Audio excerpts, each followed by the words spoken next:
Hello, Geminis. Welcome to your weekly reading covering Monday, July 1st through Monday, July 8th. I am Natalie of the Watch Natalie's channel, spelled N-A-T-A-L-E-E, and we're going to jump right into it. I'm just going to shuffle a very little bit, and then we will see what the cards have in store for you. In this eclipse week, major moves happening. Major, the eclipses are like geysers of information and truth, just like coming to light. Okay, so June, July. So this is your second house, eighth house axis, Gemini. This is your values. This is your partner's finances. It's your values, what you have, the resources you have, as well as what your partner has in terms of resources. It's also your eighth house of intimacy. Okay, so these are all issues that are going to be coming up for you this week and beyond. What do we have for Gemini, please? What does Gemini need to know? What do we know about this week for our Geminis? Oh, did you see that? Oh. So we have the Three of Swords and the Hermit. So for some of you, there is going to be heartbreak. There does have to be a separation involved. The great thing about this, my gems, is that it's going to lead you to know so much more about yourself. I promise.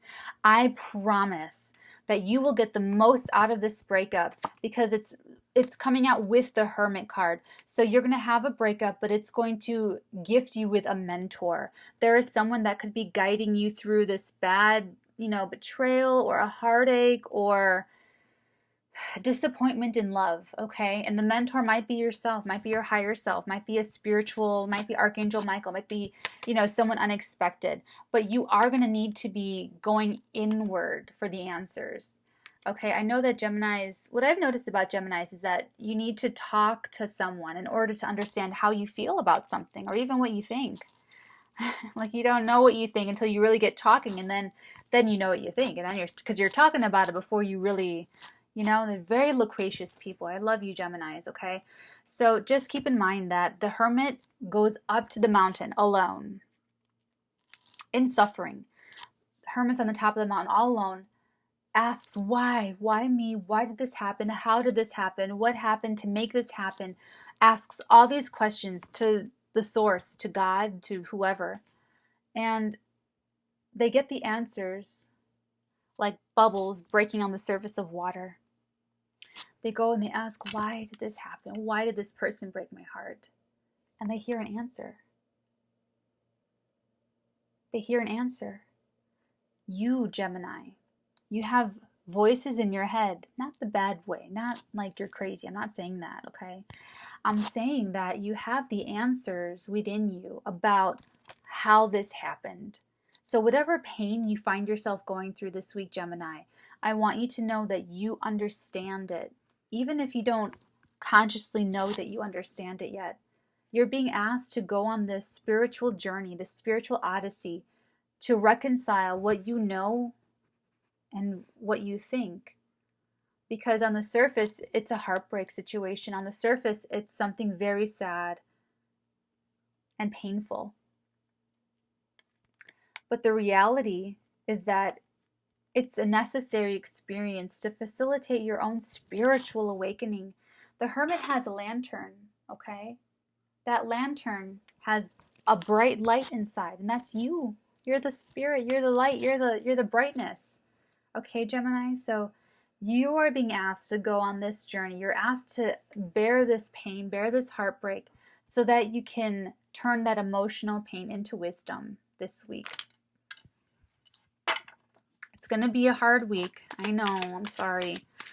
Something with your partner, something with the value systems are not the same. It's not, whatever needs to end has to end for like the better. See, strength. You're holding on to your strength here.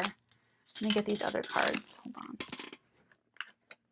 I'm not taking these because I feel like the only card that was meant to come out was the strength card. You're meant to hold on to your strength. You're meant to find the inner strength. This is the Beauty and the Beast card, but this is not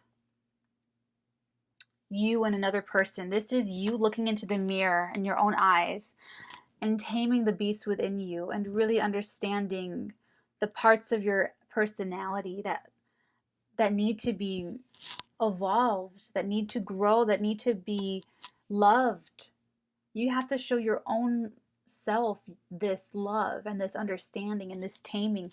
It's like if you try to tame a wild beast on the outside and you neglected the beast on the inside, you can't do anything. You have to tame the beast on the inside before the other beasts on the outside can understand that you know where you're coming from. If that makes any sense. Okay. 2 major arcana cards with this 3 of Swords card, okay? This is a fated and a destined occurrence. This is something that is supposed to happen. I know that it feels painful, but this is something that you need to go through this week, Gemini. For some of you Geminis. What else do we have for Gemini this week?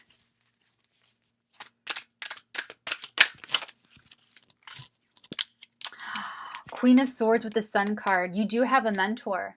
You have someone bringing the sunshine into your life, or who can. Follow the Queen of Swords. She's a very logical, very mental, intelligent, feminine energy. Doesn't have to be female, but a very intelligent, very strategic. She's very strategic. She has great boundaries. She's very serious about what she wants. She's very specific, okay?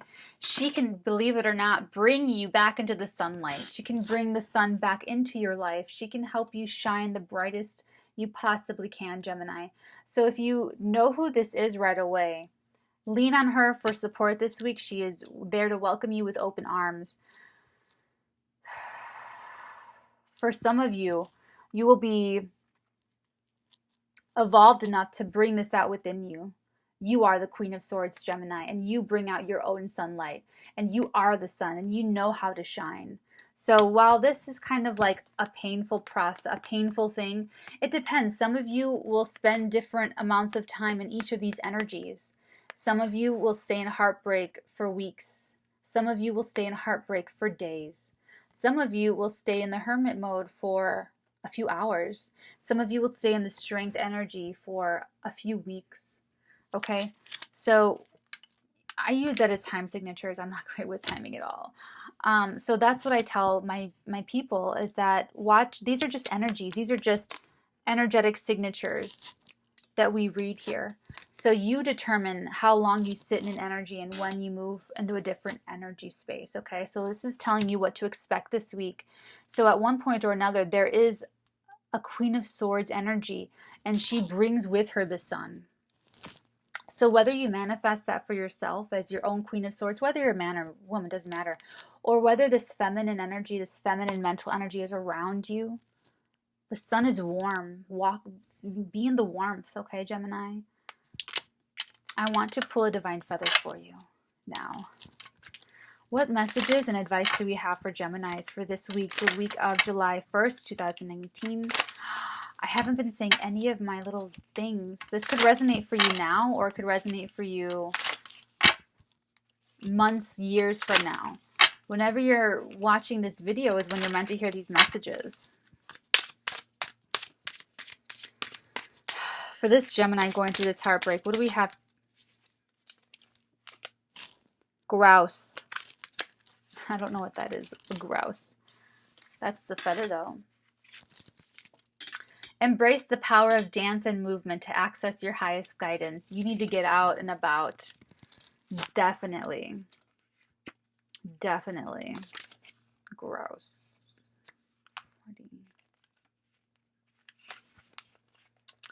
Grouse spirals and whirls as the divine messenger of movement.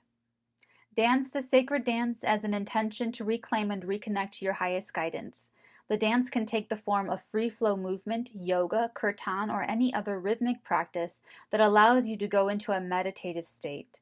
It is here in the sacred place of stillness surrounded by movement that we can connect more fully. A new flow of energy brought in by any inspired movement will support the process. Your affirmation is, I seek and open to the unique sacred spiral within me.